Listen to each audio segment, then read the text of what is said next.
Hi. Oh my God. And first of all, thank you so much for being here. It means the world to me. Of course, I've got lots of friends and family here, but also for you guys who are running businesses and giving up part of your precious day. I know how precious that time is when you're running a business to come and join us for this masterclass. So I really, really appreciate it. So I have a belief that the future of branding is personal. And the reason I believe that is because people buy from people. 92% of people trust the opinion of a stranger over a company brand online. And today, for the next 30 minutes, and hopefully when you guys get your copy of the Personal Branding Playbook later on today, you guys are going to get every single tip that you need to grow a personal brand, build an audience, but more importantly, monetize that audience for your business and for your career. So first and foremost, what is a personal brand? I think so many people think that personal branding is an ego-driven activity. Hands up who thinks it's all about me, me, me. Oh. Yeah, quite a few people don't start building their personal brand because they're so worried about other people judging them for it, right? They think that their friends are going to think that they're an egomaniac or that they're full of themselves or whatever. Particularly in the UK, we're all so scared of judgment of other people that we don't do it. The reality is a personal brand is not an ego-driven activity. It's a strategic marketing imperative. It's a way to connect with people on a human level in ways that you just can't on any other platform. Personal branding often, and I mean often, outperforms marketing channels in any other capacity. 7 times is how often more, in fact, personal branding converts leads than any other channel. So if you're running a business, if you're part of the accelerator, or your friends and family in the room who also have their own businesses, you need to build your personal brand if you want to compete in 2025, because having a personal brand is the only way to win attention. And attention, as we all know, is the number one currency at the moment. You also get 24 times more reshares with personal branding content than you do of any other content that you're going to share on your company page. You get 8 times more engagement when you share content from a company and from a personal brand than you do from a company brand, right? That's a crazy amount more. So if any of you are spending money on ads, or if you're spending money on traditional marketing and you're not posting content yourself, you are missing out on 8 times more engagement. And most importantly, for anyone that is interested in the attention currency, which you should be, because if you are not competing for attention, your business won't get any, and therefore you won't make any money. You're 561% more reach on your personal brand than on your company brand, period. That's why James Watt has invested so much money in building his personal brand. It's why Mark Zuckerberg spends upwards of $1 million a year on his personal brand. It's why Elon Musk can shift an entire stock market with a single tweet, right? People care about people. They don't care about company brands, right? So you need to be building your personal brand. And a few more stats in case you weren't convinced. 52% of decision makers use LinkedIn as a place to get their thought leadership. So today is, of course, about personal branding. My book, which hopefully you're all going to stick around and get drunk with me later and celebrate the launch of, which came out today, which, by the way, we're number 1 in public relations right now. We're also number 2 in sales. So we are officially a best-selling author. Thank you very much. But the reason I tell you that is that came off the back of my personal brand. So I'd been posting content for about 4 years by the point that I got approached by my publisher. And they sent me a message and said, Amelia, you've been building your personal brand for, the last 4 or 5 years, and you've monetized it. You built this amazing business off the back of it. You should write a book to teach other people how to do it.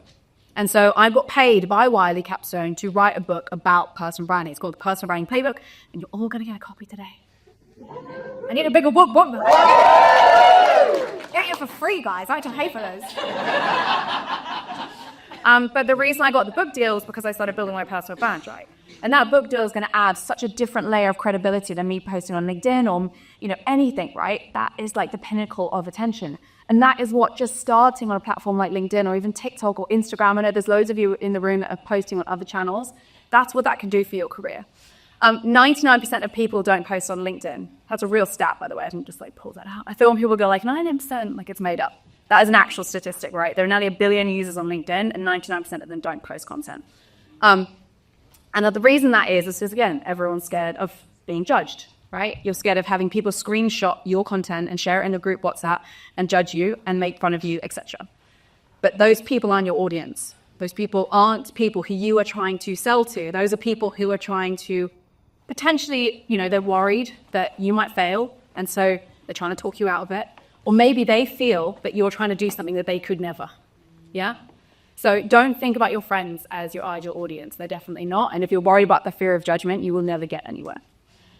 And finally, 92% of people don't even engage with content, which means not only are you not posting, but you're not even adding to the ecosystem. And yet every single one of you would have at some point in your careers, especially if you're running a business, complained about the lack of sales. But yet you're not willing to do even the most basic of things that are going to get you attention. So that is why you should build a personal brand. I said this right at the beginning, so I'm not going to repeat it, but I do really like this meme of building your personal brand is not an ego-driven activity. And the reason that I say that over and over and over again is I have gone from 0 to 200,000 followers on LinkedIn, had nearly 350,000 across the board, and from 0 to $4 million in inbound revenue off the back of my LinkedIn in 4 years. And I started from 0. I started from 0, right? I was like every single person in this room. I wanted to have a career that I loved. I wanted to do something that paid me money to live my life that I enjoyed. I wanted to quit being a burnt out 9-to-5er and follow my own dreams. And posting on LinkedIn has allowed me to do that. I now have met some of my best friends in the room right now, people that I met on LinkedIn. I've met clients on LinkedIn. I've met friends on LinkedIn. I got my book deal on LinkedIn. And I built this incredible business off the back of LinkedIn.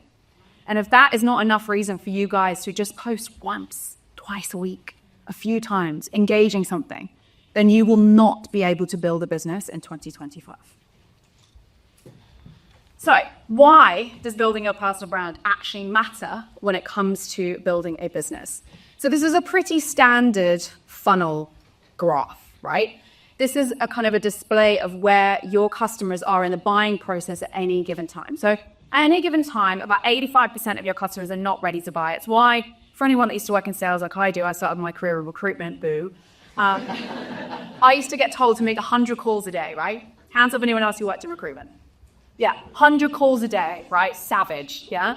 Who the hell has time to make 100 calls a day? Anyway, that's what we were KPI'd on, right? But 85% of those calls would either go unanswered or would get hung up on because people don't want to hear from us, right? 12% are thinking about buying, and you can apply this to car sales, to social media services, to oil and gas, to any single business, and the same will apply. 12% are thinking about buying, right? They know they have a problem, they know they need to fix it, but they're not quite sure who the right person is yet, right? 3% are actually actively ready to buy. And the problem with traditional marketing is traditional marketing, traditional sales tactics pretty much only appeals to the top 15%. Which means it's incredibly noisy, it's incredibly saturated, and you're competing with your competitors who are saying, doing, and selling exactly the same thing as you. There's no difference. It's just whoever's cheapest, right? That's how that works. When you build your personal brand, sure, you're going to be competing in that space, but you've already built a relationship with those people who are in the 85% over a period of time. You've already built trust, you've already built likability, and so when they get to the 12% of thinking about buying whatever it is that you're selling, guess who the first class is that they come to? It's you.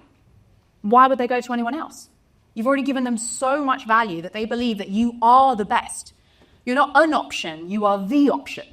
And in a market when everyone, your customers and us, are all looking for that edge, people want to go for the best in the market. So that's why it gives you an unfair advantage. Did you like that, Jordan? Loved it. It's not about look at me, it's about look what I can do for you.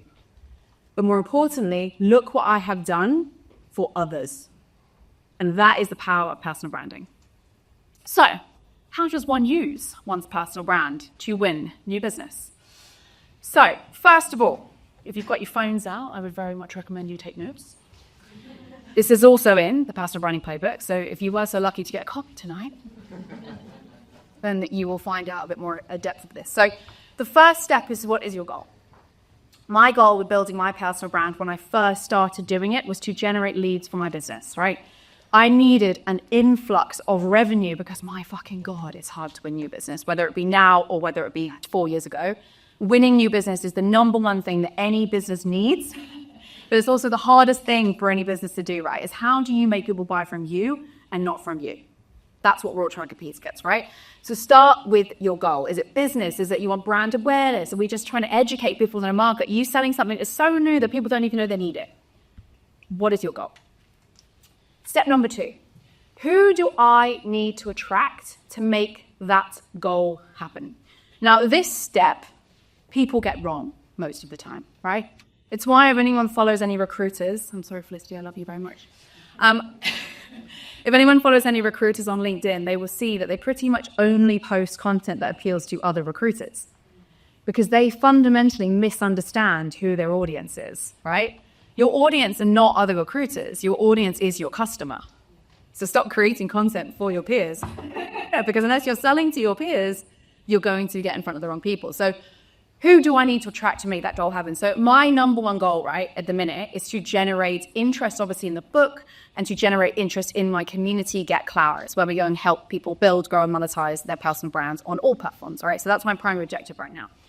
And the people that I need to attract to make that happen are you.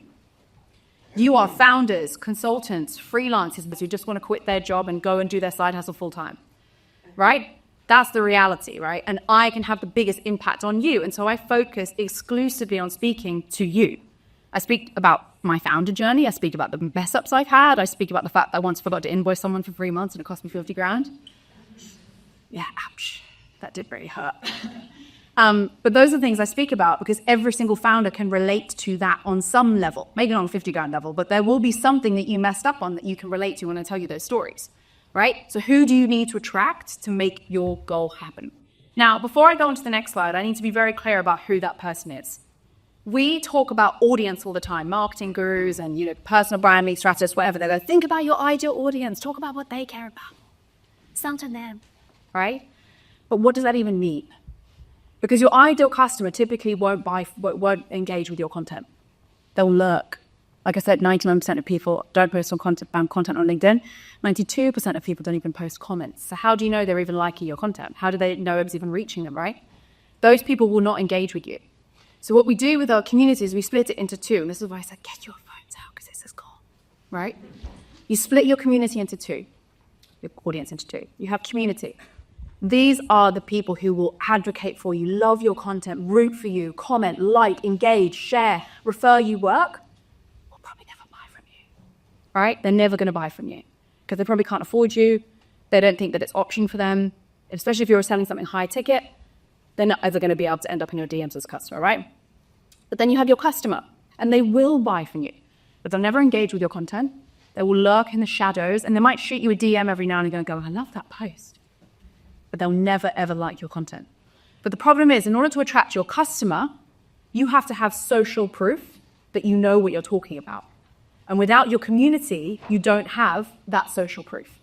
And so when we post content, we have to appeal to both, right? We have to create content for the people that are going to support us, who are going to like our content, who are going to advocate for us, who are going to share, comment, oh my God, we love this post, thank you so much. But we also need the people who are going to lurk in the background and never engage with it to see what we're doing and the proof that what we're doing is really good and want to buy from us. So you split your community, you split your audience into 2, community and customer, and you make content for them. And then you ask yourself, what do those 2 people care about? So if my community, generally speaking, is people who want to feel seen, that's who my community is. Hands up anyone who's felt like they weren't themselves. It's more than that, come on.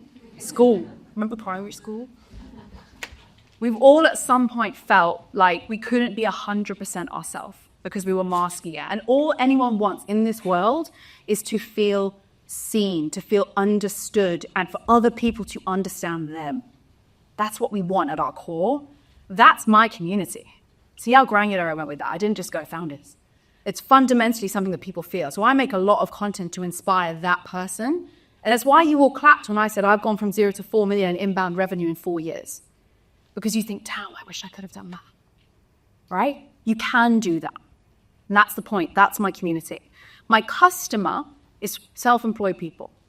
It's people who have a business, have a consultancy, have a coaching kind of arm, maybe a side hustle that they want to make full time, but they don't know how to stand out. Because let's be honest, it's really hard out here to win business. Whether you're selling services or a consumer product, it's really hard. And if you want to gain a competitive edge, the easiest way to do that is in people's feeds as a person, right? So what do those people care about? So for me, it's founders, right? Self-employed people. So again, like I said earlier, we talk about failures. We talk about the trials and tribulations of running a business, hiring, firing, all of the above.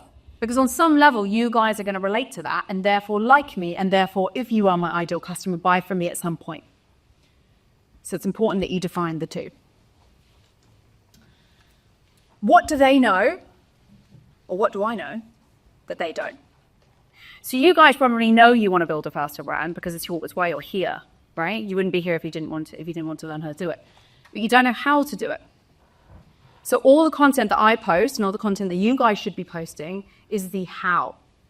Like, how do you do what I sell? I give, for anyone that follows me on LinkedIn, I hope that you will agree, and any other platform, I give 100% of my knowledge away for free. I don't gatekeep anything. Everything I post is value, and it's designed that way. It's designed that way. Because remember I showed you that graph earlier where I said 85% of people weren't ready to buy? 85% of people that follow me probably won't implement the things that I'm telling them to do. But they'll see it and they'll be like, wow, that was really valuable. She really knows what she's talking about. So either if they are ready to buy from me, they will eventually because they like me more. But if they don't buy from me, aka my community, they're going to tell other people how amazing my content is and you should follow this woman. And that's why I've met a lot of the people in this room. They've been tagged in content that I posted, or someone's shot them a DM saying, do you follow this person? That level of credibility doesn't happen by accident. It's strategic. So what do you know that they don't? And the last step in the process, and the scariest one for you all, is create content about those things. Now, we have a sheet, a download, a freebie, if you like, called the Content Engine, and it gives you 100 content prompts for any industry that can help you with this. But fundamentally, you just need to understand who your community is and who your customer is and make content for them.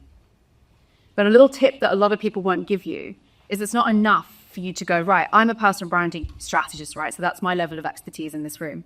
It'd be very easy for me to go, here's 5 ways you can grow your personal brand. But that is very generic. It's information. It's information that you could all get from Google, quite frankly. It doesn't necessarily have to come to me for that information. The way you take it from information into personal branding content is you add your story. Why do you have that credibility? You start your post with I, when I, me. It's me. I have that story. And this is advice I've given people in this room, right? Amelia, why is it, I've plateaued? It's because I don't know anything about you. I started this talk again by saying I've gone from 0 to 200,000 followers on LinkedIn. Me, I did that. That has set the groundwork with all of you to where like, oh no, she knows what she's talking about, so I'll listen to what she has to say.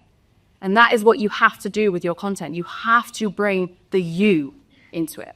And it's not about being private. I don't expect any of you to share selfies with your kids on a beach on holiday or what car you drive or anything like that. That's not what this is about. Like I said at the beginning, this is not a look at me exercise. This is a look what I can do for you exercise.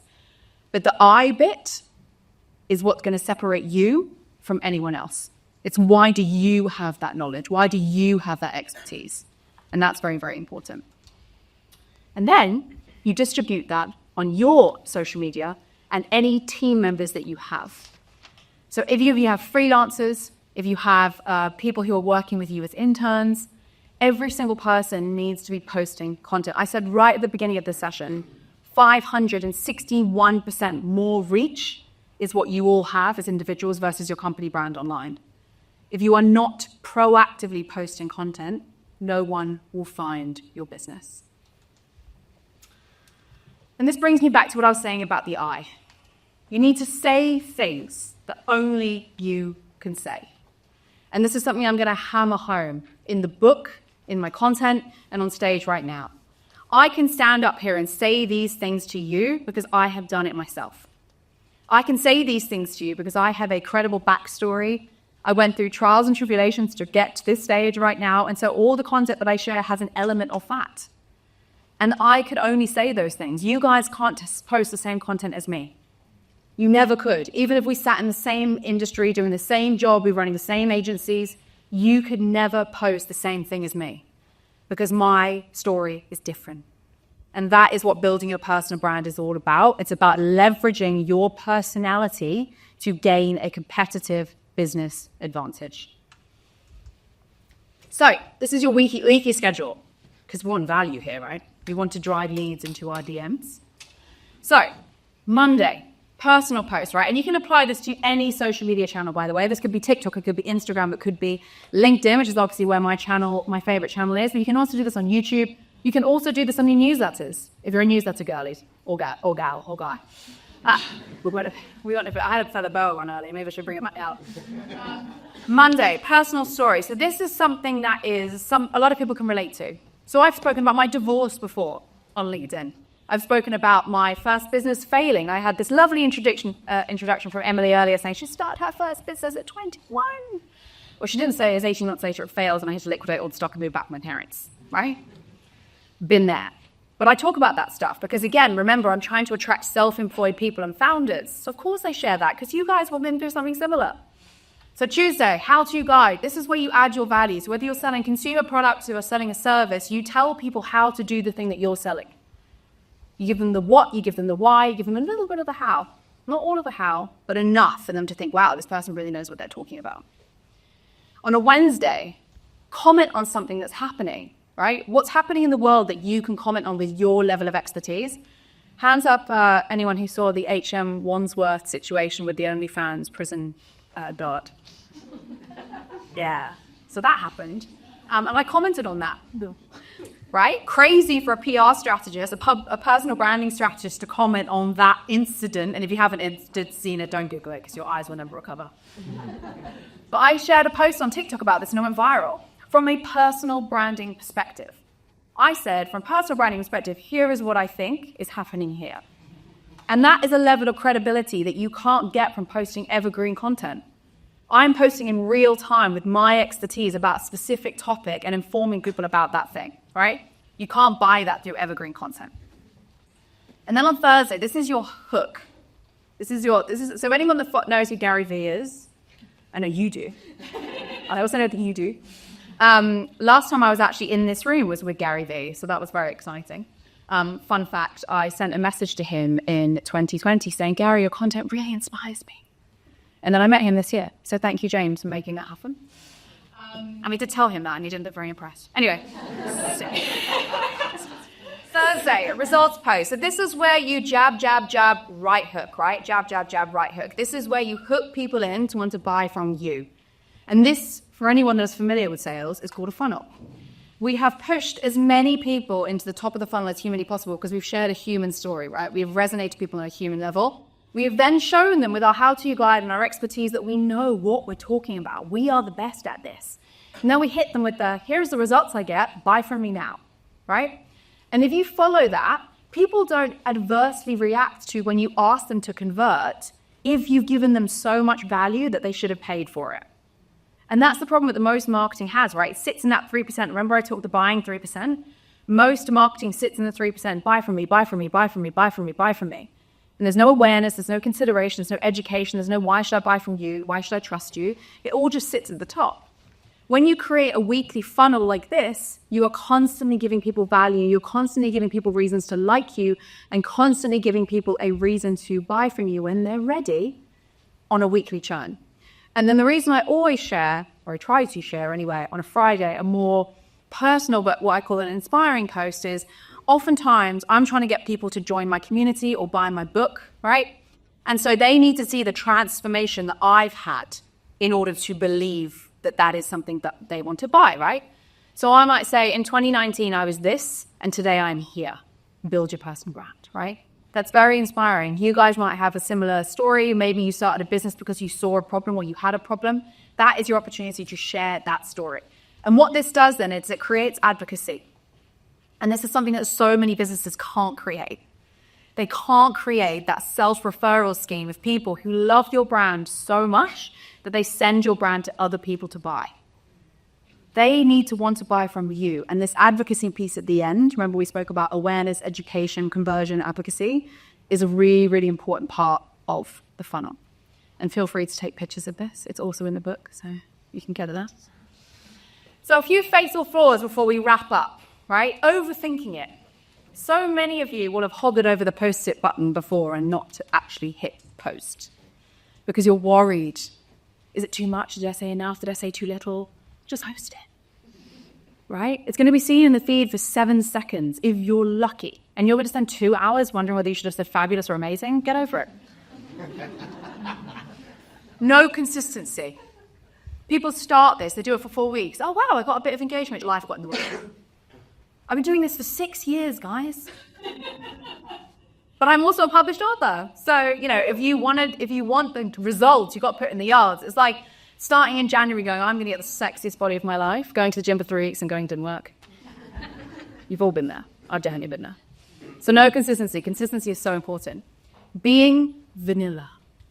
I know there's some of you in this room that probably like vanilla, but I personally think it's boring. And most of social media does.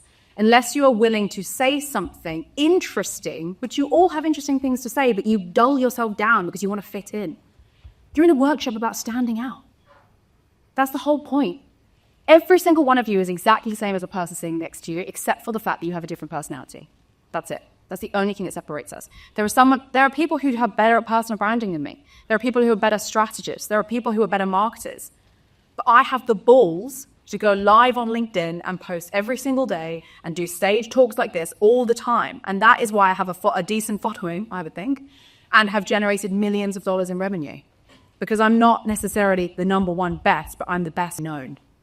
And I am the best known because I'm not vanilla. Only sharing info and never being personal, right? If it was information that people wanted, they would go to Google. You're not Google, you are a human being, right? Share, like I said earlier, use the I, use the me. What information are you trying to give people that backs up what you're saying with a lived experience? That is what's interesting. And to be honest, that's how you bond with your customers.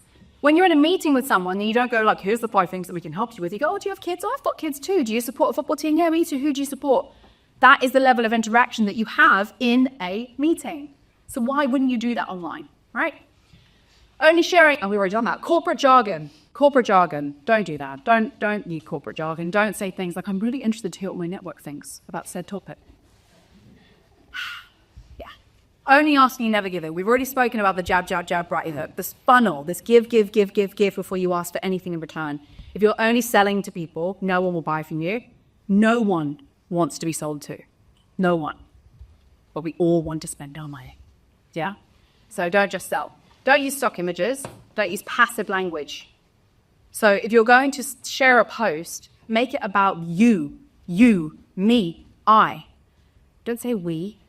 No one can think about in context of we. We don't all feel like a we feel like a you or an I. So make sure you're using active language. Not following up. Hands up if anyone's tried to use social media to get sales for their business. How many of you have a system to follow up with every single person that is engaged in some way with your business? 4 of you. Good job. You need to follow up. And a really simple way to make this happen, if you don't know where to start, when I say system in your head, just going, oh my God, I need a system. I've just signed up for loads of systems. I don't need one system. A really simple way of doing this is when someone's liked or engaged with your content, and this is how I got started, I would go back through the people who would like to engage with my content the following day, and I would go and shoot every single one of them a DM. And I just copied and pasted it. Hey, thank you so much for engaging with my content. I really appreciate it. Is there anything I can help you with this, 2024, 2025? Or is there anything I can introduce you to? That won me, by the way, when I was a recruiter. We've already understood that everyone hates recruiters, right? When I was a recruiter, that won me 2 retained accounts at 30% terms with 2 of the biggest data companies in the world. And I was like a 25-year-old, no idea what they're doing. So if I could have done that at 25, I'm pretty sure you're capable of sending follow-up message. Outsourcing your personality to AI. Now, this is a bit of a tricky one. I told you I'm not vanilla. I love ChatGPT. I don't love ChatGPT posts on LinkedIn. Who knew that a robot had a tone of voice? So don't use AI to be you. Use AI to help support the world know who you are. Yeah? Not speaking to your community. I already spoke to you. It's not about look at me. It's about look what I can do for you. I need you to all feel seen in what I'm saying. And that's what you should be striving for with your content. It's about service. It's not about how many likes you get or how many views you get. Not replying to your comments. That is an absolute crime. I see so many people do that. They post this amazing stuff and then they just leave their comment section with all these people who've actually given them loads of really amazing comments and engagement. It takes time, yeah, but so does trying to win new business. This is now your new business tool. Refusing to engage with others' content. It's an ecosystem, guys. Whether it's TikTok, Instagram, LinkedIn, if you want to get engagement, you have to give it. We have an entire person in our business, Hannah, shout out Hannah, smashing it.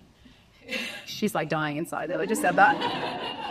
Who is the most incredible human, but she spends hours and hours and hours engaging with other people's content on behalf of our clients because we know how important it is to give engagement if you're meant to get it. And finally, the last 2 points, changing your strategy too often. Like we said about the gym, right? You start your gym routine, you get a little bit of progress, but then nothing for 2 weeks. And you're like, oh, I have to change my routine. You've only been doing it for 3 weeks. Of course, that hasn't worked yet. You can't constantly change your tack, change your personality, change your medium, depending on what the algorithm says works or what people online tell you is the best way to build your personal brand. The best way to build your personal brand is to be you and give value and show up often. It's really that simple. It really is that simple. The biggest step that you're going to take is actually doing it, right? And that leads me really nicely onto thinking this happens overnight. It's very easy for me to stand here with the 200,000 followers and I've done this and I've done that. And you think, oh, I really want that. And you do it for 6 minutes and go, wait, why haven't I got 100,000 followers yet? Because you do it for 6 weeks, guys. It's like a baby. If you were born 6 weeks ago, are you really expecting them to run? No. So it doesn't happen overnight. But what you'll find is it compounds. In the first 3 weeks, my first post, by the way, got 1 like. I'll show you a picture of it in a minute. The first couple of posts that you post will get 1 like, 2 likes, and then you get 10, and then you get 15, and then they get 50, and then you get 100. And that compounds, right? Building a personal brand is like paying into a high interest business account, ideally with NatWest. Chicks in the margin. Ideally with NatWest. But it's like paying into a high interest business account. The more you pay in, the more that compounds over time and the more brand equity you build. Nothing happens overnight. And even if you think someone is an overnight success, they have been working behind the scenes for years to get to that point. It's very easy as human beings to get blinded by the lights of success and think, God, I wish I could do that and I could never, or try and do that for 2 weeks and then get bored because you didn't hit any success yet. The reality is the sexy wins are in the unseen, unannounceable work that you put in over and over and over and over again. And if you'd like to know how to do that, you can join my community. Yeah. We've got a few of our members here tonight. Hands up if you're in our Get Cloud community. We help people build, grow, and monetize their personal brands on LinkedIn, TikTok, and Instagram. So if you want to know where to start, come and join us. We're very, very friendly, as we just got the whoop, and hopefully that gives you an idea of how nice these people are. So I want to show you, lastly, before I let you go and get pink cocktails, because it is the book launch, and I am a pink girl, although I'm not wearing pink today, which is very out of brand. This was my first post. It got 1 like and 1 comment, and they were both from someone I worked with. And this was something I posted more recently, which was about I can't even read, what did I say, 2,000th post, and it got 1.3 million views. Guess the difference in years between those two. I mean, other than the hair, it's quite different. But the difference in years between those 2 pictures is about 6. It doesn't happen overnight, but it definitely won't happen if you don't just post it.